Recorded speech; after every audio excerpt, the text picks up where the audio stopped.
Hello and welcome to another edition of the C Squared podcast. This is Curtis, your host, with my co-host Aaliyah. And today we are here with Brian Rush, who wears a lot of hats in the metal scene, and we're going to be talking to him about it. But first of all, just want to say thank you very much for joining us. Thanks for having me on. You're very welcome. So the very first question, we're going to bring it over to Aaliyah to start. All right, so as Curtis mentioned, you wear many hats in the metal community. Can you just give our listeners a little summary of who you are and what you do in the metal scene and industry as a whole? Yeah, sure. So like many of us, since I was a kid in junior high, I just fell in love with metal, like the energy, the power it conveys, and kind of more importantly, how it can motivate people to push their limits, whether it's like mentally or physically, and so that kind of like I envision as like this ball of audio energy, and it's something I think is like it's a good tool to have in the world. Like every time I put something on, it's like a little power up for whatever I'm trying to accomplish at the moment. It's kind of like those superstars in Mario.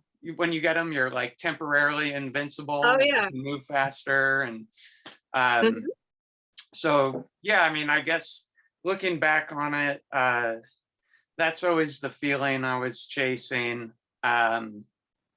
It's like a brief invincibility to just fire on all cylinders, give this life all I got, and the vehicle for that just happens to be music. So yeah, metal has pretty much been my passion, or like maybe an escape that's left no room for any other hobbies to come around for over 20 years now. And it's taken me down a lot of different roads. But more recently, just being a session player, recording and mixing engineer, composer, producer, and I was doing show promotion for a little bit. I still have my day job, but in my free time, I just love playing with different people. I love learning, and sort of became a recording engineer out of necessity. So yeah, I've just been kind of honing my playing and mixing / editing techniques, and diving headfirst into any project that comes my way. Yeah. I know that you have been involved in East Coast, Midwest, and West Coast metal scenes, and I was just wondering if you have an opinion on whether those scenes are different in any way, or what do you think? Yeah, so I definitely have some views on this, but it's like with these kinds of questions, it's like, all right, yeah, my perceptions could be correct for half the time, but there's always another. Well, there's always three sides to any story, right? Yeah, there's always another set of facts that come around and totally dismiss any previous assumptions. But the biggest things in general that I've noticed, I think the East Coast, with like, the exception of Florida, puts out overall like kind of gnarlier and grittier kinds of bands, and not necessarily tone or production wise, but just the overall vibes are more rooted in like the smog filled world of the big cities over there, and like endless urban sprawl. And obviously in Philadelphia, the crust punk influence is everywhere. Yeah, there's just like a heaviness and a thickness reflected in that music. At least that's the way I see it. Whereas like compared to the West Coast, it's just not as developed out here yet, I guess might be the right word. It doesn't take long to get to like wide expanses of nature. There are obviously some big cities, but there's more of like awareness and openness about creativity, and there's like So art just, I feel, really flourishes more on the West Coast. There's like more support and encouragement for niche things you want to do. And yeah, just I think that's reflected in the music. I think there's like, so the vibes, at least I get overall, is that there's sort of an airiness, like even if the genre you're playing is really dense, dark death metal, like there's still this like spread your wings and fly and like fast sort of vibrant energy. Yeah. So yeah. Keep in mind, those are just my perceptions. And then the Midwest, it's a little difficult because obviously, you know, I was in the middle of Indiana, and I think it's more similar to most rural places in the US. There's just less access to like niche shows and merchandise. There's no big underground distributors coming through to like peddle their albums or their zines.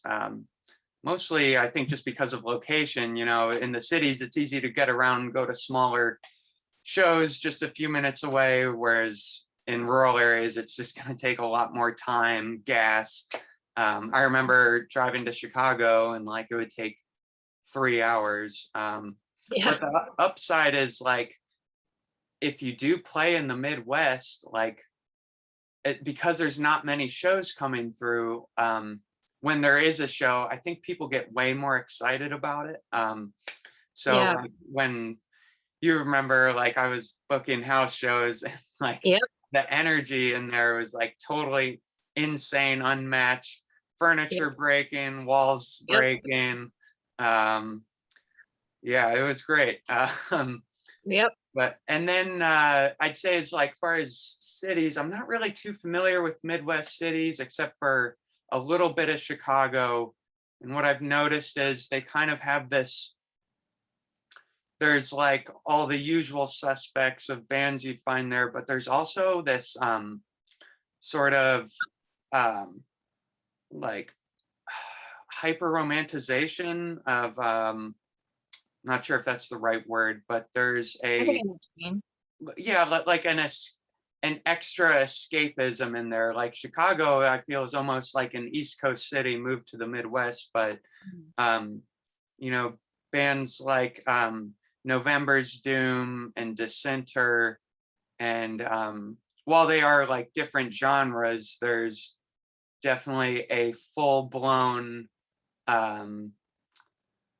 sort of escapist vibe there. Like Yeah. they're not leaving much connection back to the real world. Like it's totally like, you know, someone had a vision and they're like, I don't want to be in this real world right now. This music is for something different. So Yeah, and that makes sense because a lot of people just can't stand living in the Midwest. yeah. And they just want to escape, and some of them escape physically and some of them maybe escape musically. Yeah.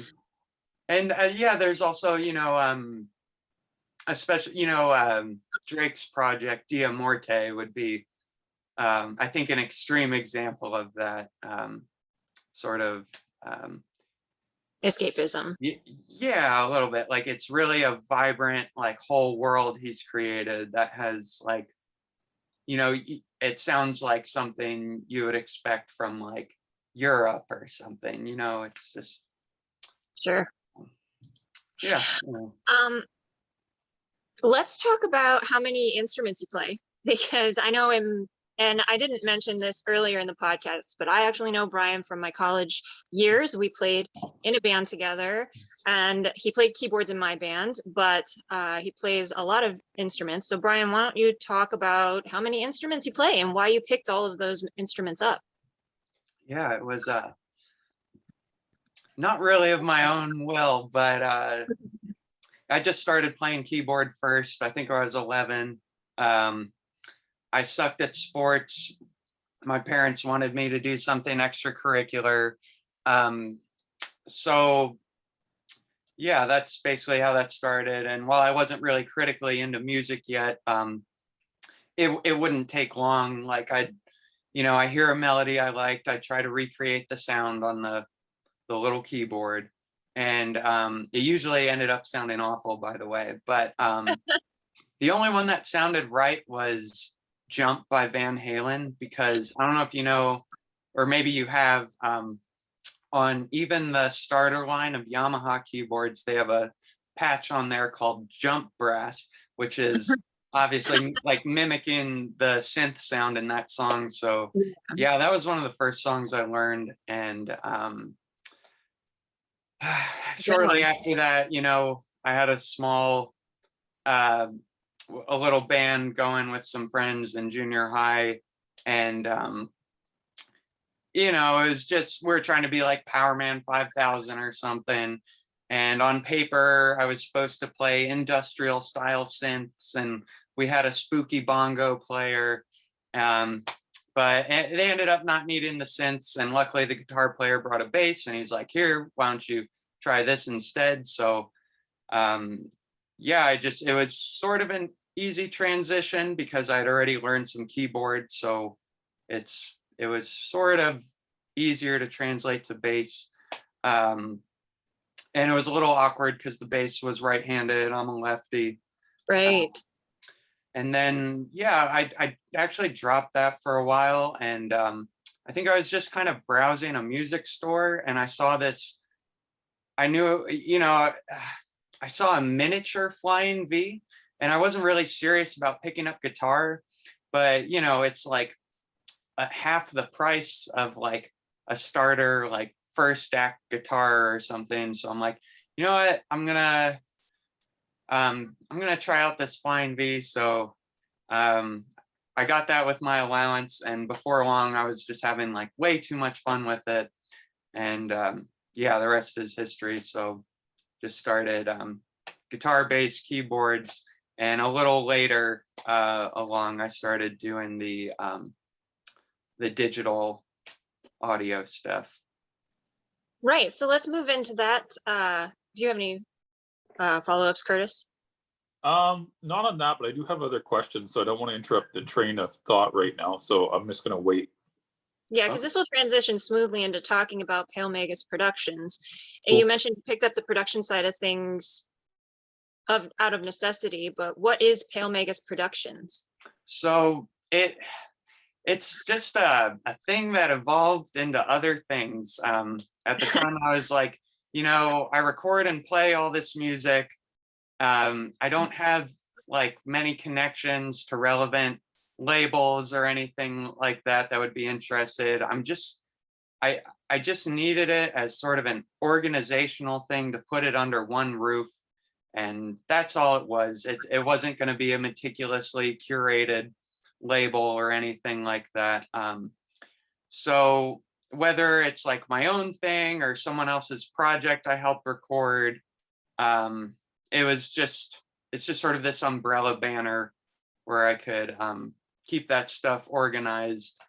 And honestly, I'm not going to continue with Pale Magus Productions much further in the future. It was just, I didn't have a strong vision with it from the start, and it sort of morphed into this thing where, yeah, I've been doing a lot of recording jobs under that name, but now I'm just trying more to get away from mixing and editing, because that's a lot of time in front of a computer screen, you know.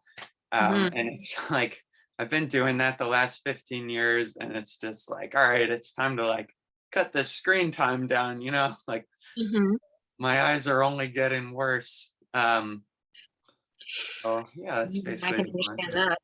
Yeah. So then what's next for you in your music career? Are you going to focus more on just being in a band? Yeah, my dreams aren't too different from many other people's dreams. Like, I would obviously love to have that one ultimate band to put everything into, but I guess that's not the way my brain works. It's like, yeah, after touring with a death metal band for a week, it's like, then I just cleanse with a week of listening to power metal or something. Like, I just love lots of different styles of music, you know, like I'm sure many people who listen to this podcast do. And yeah, I just like trying my hand at everything.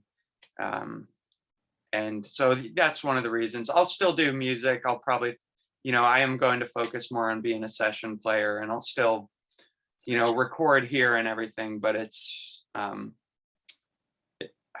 just pumping the brakes on it right now. Yeah. Curtis, you got anything? Well, it's a little bit off topic, but is it really okay? So I had been looking at your Metal Archives page before we got on. Are you really in 10 active bands, or is that? No, it's so yeah, that's the thing. There are only really like 2.5 bands I'm in right now that are active, Okay. and everything else is really a project. It's like, I try to spend 1 or 2 hours a day on music, and a lot of times that's just coming up to my room here, recording on laying ideas down, and it's like I'm already laying it down to a click. So I'm basically seeing a map of the song grow in front of me. Before you know it, there's like 6 or 7 songs, which is like almost an album's worth. And it's like, all right, that's sort of the bun in the oven. And then, I think I have like 70 to 100 like just songs or albums on my computer. And whenever I do find the time, I chip away at it. And so a lot of those bands you see on there, like Dishonor, Luctum, Stormforger, those are things that have been buns in the oven for a while. And it's just, they were ones that actually got finished. Sure. And yeah, it's not, obviously it's something I can't keep up with, or, I would have to sit down and relearn all those songs again. Sure. Yeah. Yeah, Sure. the only active bands, there's one I can't mention because it's super secret, but if you do some sleuthing and use your intuition, I'm sure anyone can figure out what it is. But Enigmatum is obviously active right now, although we're working more on social media right now. And then Power Beast is sort of more active, but that's another, I call it like an old person band, because we all got our lives going on. We all got different projects going on. I think we get together like, 3 or 4 times a year, and it's sort of more of a studio project. So Sure. that's really, those are the active things, and that's sort of the difference. It's like, I know it looks crazy on paper, but they kind of they weave in and out, and it's like, yeah, I mean, a lot of those bands are not active anymore. I know we said we probably weren't going to go into it, but I just do want to go into Enigmatum for one brief second. Oh yeah, sure. Okay, just one brief second. Has being on a label, do you think, helped you guys? Like $20 Spin's pretty high profile in the underground. Yeah. So do you think it's been helpful to get you better known? Super helpful. Yeah, I mean, obviously it's different. I didn't even realize that like $20 Spin was doing that much big business. Like, because I think of $20 Spin, I was thinking when they're releasing like Stoner Doom stuff, and they had like that Bone Sickness album, which was awesome. That was sort of in the earlier 2010s. Yeah. But yeah, I think these last 2 years or 3 years especially, they've really ramped up with bands like Void Ceremony. That, I think having super creative bands like that really got them more attention. But yeah, I mean, it definitely helps. I know there's that route you can go with a label, or you can try and do things yourself and hire PR, like I guess like you and like Ear Split and things like that. Yeah. But yeah, I mean, $20 Spin, I guess, he's been doing it for so long. He has his, massive list that he sends out to people. And what I've gathered from labels like $20 Spin and Sentient Ruin and things, it's like they have these huge lists, and sure, they send something out, and if a zine or blog is interested, they'll take the time to listen and review it. But it really only, like, I think it's like 2% of the publications on their list actually give something the time of day. Yep. It's like yeah, so yeah, imagine trying to do that yourself. Like you know, I thought I was doing okay in Indiana, like, oh, I know so and so, I know so and so, I'll send it to them. And it's like, all right, I know 20 people, I'll send this album out to them, and then only like 3 or 4, you know, bite, If you know. not. And it's like, there's just, I cannot compete with the resources that labels and PR companies specialize in. But, you know, there it is right there. That's what they specialize in. So. Right. I had one more question on it before I give it back to Aaliyah. Is who decided to the different vinyl versions? Because those are nuts. Yeah, actually that was all Dave at 20 Bucks Spin. I Wow. think Cool. I think he may have sent us a little mock-up before he did the final thing, but it was basically like, hey, this is what's going to be. And I mean, you know, we didn't have any objections to it. So Yeah. Like, It was all right, it was cool. it was crazy. So I was curious if you knew the thought behind it, but if it was Dave, then Yeah, I don't really know. cool. Yeah, they're really cool. So I'm good on my follow-up for now. All right. Right on. Well, we can kind of pick up from there and bounce over to the topic of having a successful band and what you think the most important traits or aspects there are to having a successful band. Right. And I can only speak so much on this because And it would be in your opinion, obviously. yeah, it's like I'm not What is doing success? Metal Blade or anything, but so look, right place, right time. No, I'm just kidding. But yeah, I feel like there's a little bit of that, but for serious, vision, drive, and flexibility. And yeah, disclaimer, this is gonna kind of sound like a motivational poster, but it's really kind of the same success I feel as that the same things would add up to quote unquote success as like, you know, the same ingredients you would want to have for any endeavor you embark on. It's like your vision's going to guide everything.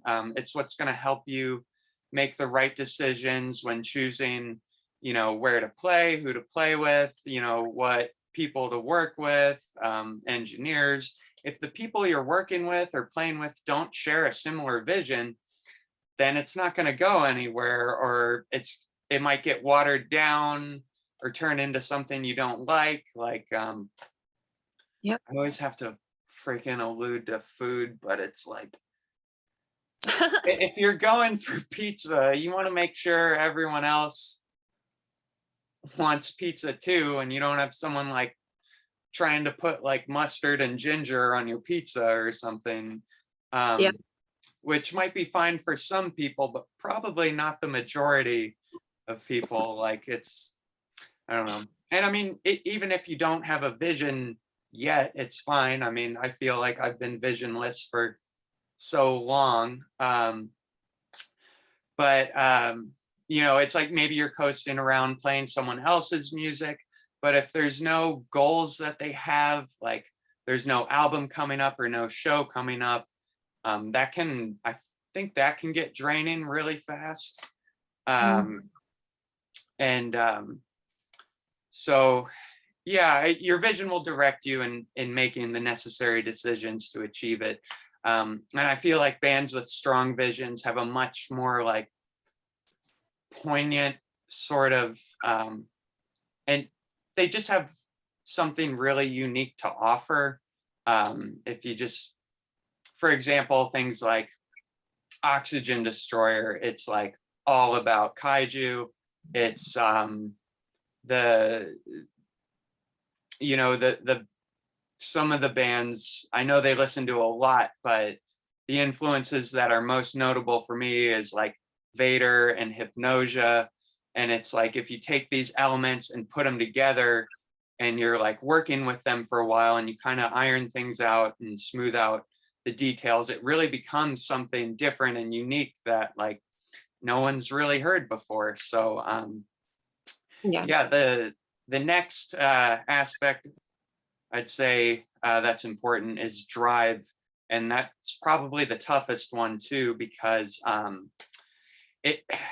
it's not enough to just be a musician anymore. Like, you obviously got to wear a lot of different hats, or at least research, different areas of the industry, do your homework a little bit, so you kind of know what to expect and you're not just sort of staying blind to staying blind in your fantasy world and like ignoring how everything else is really working. So yeah, you have to do, it ends up, drive really helps with the like 5% fun, 95% tedious work kind of ratio. It's like, yeah, writing songs and jamming is fun, but there's so many other things to learn to help progress down the road. And that's how I got into recording, because I was tired of like waiting on other engineers, tired of waiting on like, this third party to try and coordinate schedules with and coordinate with the other band members. And it's like, all right, do we all have like Saturday at 3 available? And then 2 days before you're supposed to record, someone's like, oh, I forgot, like my nephew's wedding or whatever. And Sure. yeah, I know a lot of us have like a love-hate relationship with technology, but this is one of those areas where it's really helpful. It's like, recording on your own seems daunting, but it's like, if you just spend a few hours with a program, like it's becomes one of those things that's like, oh, this is actually like kind of intuitive. You can see everything in front of you. So it's like, we make click tracks, record scratch guitars, map out the songs on our own at home, so we're not wasting time in the studio down the road fumbling over like technicalities of how a riff should be played. Another thing I've been doing that I also would advise people to try their hand at is graphic design. It's like, I know I'm not a master at it, but I can at least get like 75% of the work done for like a t-shirt or an album cover in Photoshop before it's pressed. And then that's less time that the screen printer needs, or less time that the manufacturer needs. And so that eliminates a lot of that, sometimes days of back and forth email messages like, okay, how's this? It's like, that's cool, but this should be here and that should be changed. And then it's like, you got to wait the next day. They're like, all right, I'll make those changes tomorrow. How's this? Like, no, this area needs to be changed over here. And it's just like a lot of extra time you can, and you can really eliminate that if you kind of learn a little bit about it yourself. Drive would also help with the tedious things like social media. And it's like, I know we're kind of exposed to it. Obviously, it's like a little more difficult for older generations, and it's way more intuitive for younger generations. For me, I'm not really great at it. Spending time making a video is not my idea of how I want to spend my day. But I found something simple, like for my Instagram. Obviously, I'm passionate about metal and music, so it's like, well, I have a bunch of CDs. It's not like a coveted collection or like a huge collection or anything, but it's enough. I can post about it. I'll post something I'm listening to that day. It's like a conversation starter. Yeah, sorry, I'm just looking at some of these CDs here. Yeah, so it's just like stay semi-relevant. If you have, if you're trying to make a single, or you have an album out, you don't want to lose that momentum, like, 2 or 3 months down the road. It's like, if you don't have anything else to post or follow up with, the momentum's gonna kind of be gone. And Yeah, definitely good idea to keep it up. That's a very good advice. And then lastly for drive, it's just like obviously becoming a better musician. And I've seen so many people just kind of give up when there's this little obstacle in their way. They get stuck on a little technique, and they just say, fuck it, I'm giving up. And they make this sort of the excuse that's like, oh, well, it's just music. It's a hobby. It doesn't really matter. And it's like, no one's going to reap any kind of benefit from that attitude. Like, if you're stuck on something, then it's probably time to delve into new ideas, explore. And that kind of brings me to the last aspect, which is flexibility. It's like, not only do you need to be flexible with obviously different people, because we all have different experiences that brought us to where we are now. It's like, you need to be flexible with yourself and like be willing to, don't expect to fail, but you gotta like be okay with it and just be able to pick yourself right back up. And like, I think as many small successes as I've had just as many failures. And like, yeah, there's a lot of things I wish I could go back and do differently. But yeah. But what's the point in dwelling on those things? Yeah, exactly. And that's like flexibility, right? Like, yeah, it's just, it's easier said than done, obviously. Sure. When you're at it's like the end of a show, it's 1 o'clock in the morning, the bar is closing up, they just want to go home. The promoter hasn't made as much money as he would have liked to. Like, people are going to be pissed off. It's like, if there's something wrong, you don't have to be an asshole. You don't have to be a pushover. There's like respectful ways to address these sorts of problems if something's bugging you. And if someone can't handle, your respectful addressment of some issues, then they're probably just not worth your time. And that's a red flag not to work with them in the future. Sure. Curtis, do you have a follow-up? And I was on mute. I was trying to talk and I realized I was on mute. Sorry, guys. Oh, I put myself on mute because my house gets noisy sometimes. But so I just kind of had like a quick it's sort of a follow-up. I want to talk about social media for a brief second. And I know that you said that you guys were working on that a little bit. yeah. Can you kind of tell me if you guys have anything that you've seen that has worked well? If you've noticed, if not, that's fine. Yeah, playthrough videos are awesome, especially if it's maybe it's easier for more extreme bands. With Enigmatum, like, we push ourselves for sure, so it's like everything's firing on all cylinders all the time. So a playthrough video for us definitely works well because the energy is there. It's not someone like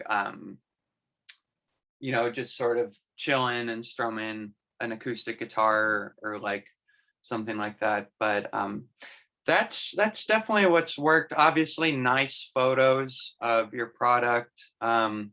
If you have a way to, short of shelling out for a professional photographer, our phones have gotten really good. And if you can just set up something that's like natural lighting, I feel like Aaliyah and I talked about this a while ago, and we have sort of opposing views on it, but I feel like, no one wants to see you recording in your apartment, I feel it's like that brings the real world to, it's like you're scrolling through social media, you see someone recording vocals in their closet. It's like, yeah, okay, that's awesome. But it's like, if you have a way to, mess with the filter or something, or like high contrast it or something to just make it more impactful, so that when people are scrolling, it's not just someone's apartment again. It's like, whoa, what's that? Like, Yeah. pause and stop for a few seconds. So simple things like that I've noticed kind of help, but No, I don't. I'm not sure when we talked about it when we had opposing views, but I agree. I agree with what you just said. well, I was thinking like, yeah, I guess I was sort of the mindset that, you know, I want to bring people an escape. So maybe the social media should be less about being in the real world and more about this fantasy world. But, you know, at the same time, you brought up that like, well, you also want to be relatable too. And so that's sort of like the other side of that. So yeah, I don't really know if there's not like a right or wrong answer or anything. Nope. But so interesting things to think about. Yeah. So one thing I wanted to say to you guys is we got about 5 minutes left time wise. Just so you Oh my guys know. gosh. So I'm just, because I know we got like 3 questions left, so I'm just letting Aaliyah know that we're down to like 1 or 2 more questions left, but yeah, we're probably just we already talked about the bands. We already talked about the other thing. How I do want to, you took my important aspects question in a more philosophical direction, which I thought was great, but I do feel like a lot of it, band's success ultimately comes down to the songwriting, and some people are just, they struggle with making their songs good songs. And so I was wondering, I've always felt like you're a very good composer, you're a good songwriter. Do you have any tips for people who might be struggling with that, how they can become better songwriters? Yeah. First of all, thank you. I appreciate that. Yeah, don't repeat the same riff 16 times. No one wants to listen to that, no matter how epic it is. But yeah, I don't know. I think the best way is just to learn from other people's songwriting. If there are a few bands you admire, learn like 3 songs from a few bands you like. Don't just learn one, because learning one's cool and everything, but once you learn more than one, you sort of lift a veil and start noticing all these other nuances and little things that are sprinkled in there that give you a more 3D grasp of their style. So like if you're in a brutal death metal band, maybe instead of trying to learn one Suffocation song, learn like 3 or something. Obviously you don't want to sound like a clone, but if you're able to do this with a few different bands, then I think you're well on your way. And that's what I've noticed. Don't hold back either. Like if you have something in your head and you're like, oh, that's just going to be too much, like try it out on paper first. Like it might be awesome and different and, you know, take you in a direction that you didn't expect. So yeah, music theory can be helpful, but it's really just a tool to make, like if you're fumbling for notes, music theory is going to help you find the notes faster. But I think too many people rely on it as a crutch. Yeah. But yeah, and also when you're listening to songs, like count how many times repetitions of riffs go, or like maybe a riff goes 4 times, but the second 2 times they're adding some different layer, or the guitar is split up into different harmonies or something. So yeah, things like that. Cool. So we're almost out of time. Do we have a final question from Aaliyah? Can I ask the final important question that other people ask sometimes? Oh, you want to ask the Corey/Gaia question? Go for it. Because I think Brian will have a good answer. What's your favorite dinosaur? Oh man. Okay, yeah. So obviously, like many people, I would have said Velociraptor, but got something special coming up here soon. At the end of this month, that'll be announced, and it's actually had me delve deeper into the dinosaur world. And there's this one raptor called Sinornithosaurus that's pretty badass. They're pretty small, but in addition to being a raptor, they were there's some evidence that suggests that they had like a venomous bite. Oh. Nice. So, yeah, I thought that was pretty cool. So that's And taking the spot for favorite dinosaur for me right now. Nice. Nice. What was the name of it again? It was a what? It's Ornithosaurus, like I'm gonna have- SIN ornith, so like a bird sort of type family thing. Cool. Ornithosaurus, yeah. I'm going to have to Google this after the show. But thank you very much for coming on our podcast. It was very, very appreciated. And there was a lot of information there. Thanks for having me. I didn't You're realize welcome. I talked so much. It was like, holy cow, 40 minutes have gone by already. These things go quick. That's the hilarious thing. Just start talking and then it's like 40 minutes is up. Yeah. But thank you very much for coming on. Aaliyah, you want to take us home? Yes, I will. And I have to say that everyone, until next time, make like a bull and throw those horns up.